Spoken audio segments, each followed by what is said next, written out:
nagkuha ko ng ano, maligamgam. Kasi di ba yung kamay ko may ugat-ugat. May aswang to guys. Ayan. Kung kayo ay pasmado guys.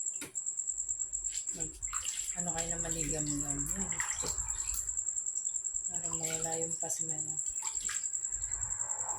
Gawin nyo gabi-gabi guys.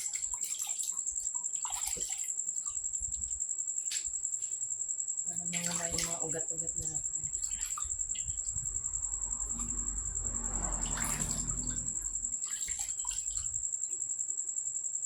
Pasma.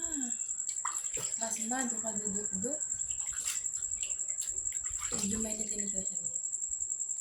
Ayan, ugat.